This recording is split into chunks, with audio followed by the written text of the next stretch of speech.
Dear students, good morning. Economics of growth and development की class में मैं doctor Sunanda Devpura, associate professor economics, government Meera girls college Udaipur. आज हम unit 4 start करते हैं। यूनिट 4 का जो फर्स्ट टॉपिक है हमारा वो है आर्थिक विकास में कृषि की भूमिका, यानी role of agriculture in economic development. आर्थिक विकास में कृषि की भूमिका। तो कृषि का जो आर्थिक विकास में योगदान है उसको हम निम्नलिखित बिंदुओं से समझते हैं। पहला है खाद्य उत्पादन बढ़ाना, यानी increasing the production of food. सबसे इम्पॉर्टेंट चीज़ है जो एग्रीकल्चर का हमारे आर्थिक विकास में या हमारे अर्थव्यवस्था में योगदान है, वो है फूड प्रोडक्शन को बढ़ाता है। अल्पविकसित देशों में खाद्य उत्पादन का कृषि क्षेत्र में प्रभुत्व होता है। जब बढ़ती हुई उत्पादकता के साथ उत्पादन बढ़ता है तो वह किसानों की आय में वृद्धि करता है। उनकी प्रति व्यक्ति आय में वृद्धि से खाद्य पदार्थों के लिए मांग में काफ़ी वृद्धि होती है। ऐसे देशों में खाद्यों के लिए मांग की आय लोच बहुत ऊंची होती है। यह अक्सर 0.6 से 0.8% के बीच में होती है। फिर मृत्यु दर में तीव्र कमी तथा जन्म दर में धीमी गिरावट से जनसंख्या की वृद्धि दर में बढ़ोतरी होती है, जिससे खाद्य पदार्थ की मांग और बढ़ती है। इसके अतिरिक्त शहरों एवं औद्योगिक क्षेत्रों में जनसंख्या के प्रसार से खाद्य पदार्थ की मांग बढ़ती है। इन सभी तत्वों को दृष्टिगोचर रखते हुए फार्म उत्पादन में बढ़ोतरी की दर खाद्य पदार्थ मांग से अधिक होनी चाहिए। ऐसी स्थिति में जब खाद्य पदार्थों का बढ़ा हुआ उत्पादन उनकी मांग की वृद्धि से कम रहता है तो खाद्यों की कीमतों में काफ़ी वृद्धि होगी। घरेलू कमी और बढ़ती कीमतों को रोकने के लिए विदेशों से खाद्य पदार्थ आयातित किए जा सकते हैं, परंतु ऐसा विकास के लिए आवश्यक पूंजी पदार्थों की लागत पर होगा। सरकार कीमत नियंत्रण, राशनिंग तथा जबरदस्ती खाद्य पदार्थ एकत्रण भी चालू कर सकती है। ये सभी बातें अल्पविकसित देशों में विकास के लिए खाद्य उत्पादन में वृद्धि पर बल देती है। तो इसलिए खाद्य उत्पादन बढ़ाया जाना चाहिए। तो ये एग्रीकल्चर का बहुत ही इम्पॉर्टेंट रोल है। नेक्स्ट है औद्योगिक विकास के लिए, यानी जो कृषि की भूमिका है वो हमारे औद्योगिक विकास के लिए भी है। कैसे? बढ़े हुए कृषि अतिरेक के कारण ग्रामीण क्रय शक्ति में वृद्धि होती है, जो औद्योगिक विकास को प्रोत्साहित करती है। ऐसे देशों में निर्मित वस्तुओं की मार्केट बहुत छोटा होता है, क्योंकि कृषक, फार्म श्रमिक तथा उनके परिवार, जो ग्रामीण जनसंख्या का 2/3 अथवा 3/4 हिस्सा होते हैं, इतने गरीब होते हैं कि वे फैक्ट्री वस्तुएं नहीं खरीद सकते। नक्शे के अनुसार वास्तविक क्रय शक्ति का अभाव होता है, जो कृषि में कम उत्पादकता को व्यक्त करता है। इसलिए मूल समस्या मार्केट के छोटे आकार के कारण निवेश से कम आय प्राप्त की है। जब कृषि उत्पादन और उत्पादकता बढ़ने से ग्रामीण क्रय शक्ति या आय में वृद्धि होगी तो निर्मित वस्तुओं की मांग बढ़ेगी, जिससे मार्केट का आकार भी बढ़ेगा, जिससे औद्योगिक क्षेत्र का प्रसार होगा।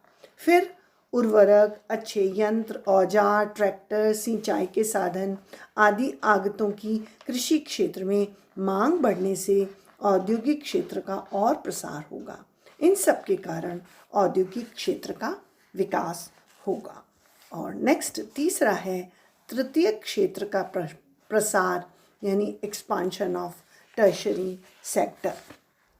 जब बढ़ रहे विक्रय अतिरेक को शहरी क्षेत्रों में बेचने हेतु मंडियों में ले जाना पड़ता है तो उससे परिवहन एवं संचार के साधनों का प्रसार होता है। इस प्रकार ग्रामीण क्षेत्रों की मांग पूरी करने के लिए जब निर्मित वस्तुएं शहरों से गांवों में लाई जाती हैं तो इन साधनों का विकास होता है। साथ में बैंकिंग एवं वित्तीय संस्थाओं का भी ग्रामीण क्षेत्रों में प्रसार होता है। द्वितीयक एवं तृतीयक क्षेत्रों के प्रसार से दीर्घकालीन प्रभाव उनमें लाभ बढ़ाने की ओर होते हैं, चाहे वे निजी या सार्वजनिक क्षेत्र में चल रहे हों। ये लाभ उनके पुनर्निवेश द्वारा पूंजी निर्माण की दर को बढ़ाते हैं।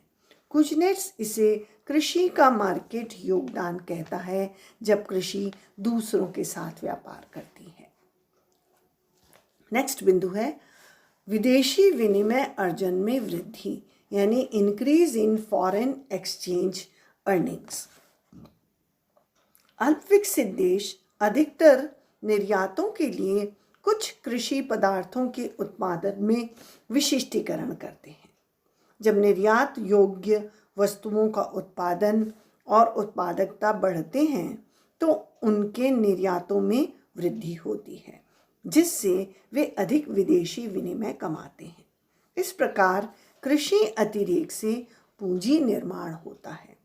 जब इस कमाई गई विदेशी विनिमय से पूंजी पदार्थ आयातित किए जाते हैं, ज्यों-ज्यों औद्योगिकरण से विकास की गति तेज होती है, त्यों-त्यों देश की कुल निर्यातों में कृषि निर्यातों का अनुपात कम होता जाता है, क्योंकि उनकी आयात योग्य वस्तुओं के घरेलू उत्पादन के लिए अधिक मात्रा में आवश्यकता पड़ती है। ऐसी वस्तुएं आयात स्थानापन्न होती हैं, जो विदेशी विनिमय को बचाती हैं। इसी प्रकार जब अर्थव्यवस्था खाद्य उत्पादन में आत्मनिर्भर के लक्ष्य को प्राप्त करने का प्रयास करती है, तो खाद्यान्नों के बढ़े हुए विकृत अतिरेक से विदेशी विनिमय में बचत होती है। खाद्य तथा निर्यात योग्य फसलों के अधिक उत्पादन से न केवल विदेशी विनिमय की बचत तथा कमाई भी होती है, बल्कि अर्थव्यवस्था के अन्य क्षेत्रों का विकास भी होता है। विदेशी विनिमय अर्जन का प्रयोग दुर्लभ कच्चे माल, मशीनें, पूंजी उपकरण तथा तकनीकी ज्ञान का आयात करके नए उद्योगों की स्थापना करने और अन्य उद्योगों की क्षमता बढ़ाने में किया जा सकता है। कुजनेट्स इसे कृषि का पदार्थ योगदान कहता है, जो पहले अर्थव्यवस्था के शुद्ध उत्पादन की वृद्धि करता है और दूसरा प्रति व्यक्ति उत्पादन में वृद्धि करता है। नेक्स्ट पॉइंट है एग्रीकल्चर की भूमिका, रोल ऑफ एग्रीकल्चर का पूंजी निर्माण में योगदान, कंट्रीब्यूशन इन कैपिटल फॉर्मेशन। अल्पविकसित देश को विकास के लिए पूंजी निर्माण की अधिक आवश्यकता होती है, जो कृषि प्रदान करने में सहायक होती है। विकास की प्रारंभिक अवस्थाओं में फार्म जनसंख्या के उपभोग स्तर को कम किए बिना कृषि क्षेत्र से विक्रय अतिरेक बढ़ाकर पूंजी प्रदान की जा सकती है। पूंजी निर्माण के साधन के रूप में श्रम एक मुख्य आगत होती है। जब इसे फार्म पर कम करके निर्माण कार्यों पर लगाया जाता है। नेक्स्ट है कृषि कीमतों को कम करके जब पूंजी निर्माण किया जाता है, लेकिन कृषि कीमतों का कम करना संभव नहीं होता, जबकि उनका बढ़ना आवश्यक है। केवल दीर्घकाल में ही कृषि कीमतों को कम किया जा सकता है। इसलिए अधिक उपयुक्त नीति फार्म पदार्थों की कीमतों को इस ढंग से स्थिर करना है जिससे किसानों को उत्पादन करने में प्रोत्साहन भी मिले। कुशलताओं से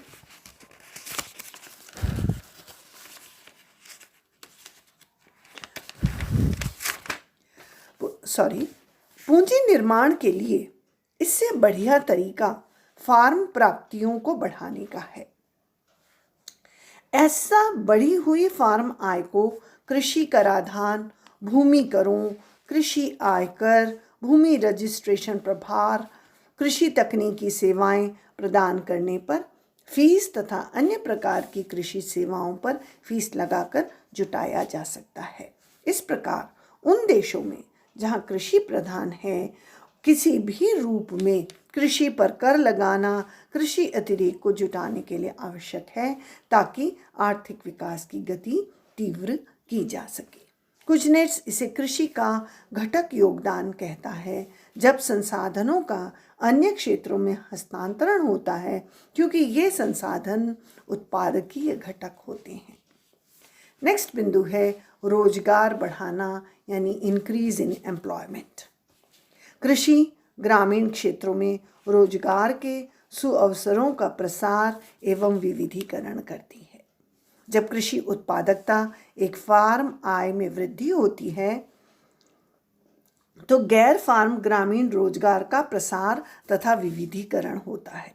भूमिहीन तथा सीमांत कृषक मुख्यतः गैर कृषि धंधों में लगे होते हैं, जैसे कपड़ा बुनना, लकड़ी का काम, औजार बनाना, हस्तशिल्प, चमड़े की वस्तुएं, धातु ढालना, परिष्करण यानी प्रोसेसिंग, विपणन, परिवहन, घरों एवं अन्य बिल्डिंग की मरम्मत, निर्माण आदि शामिल होते हैं। ये सभी क्रियाएं स्थानीय मांग को पूरा करती हैं।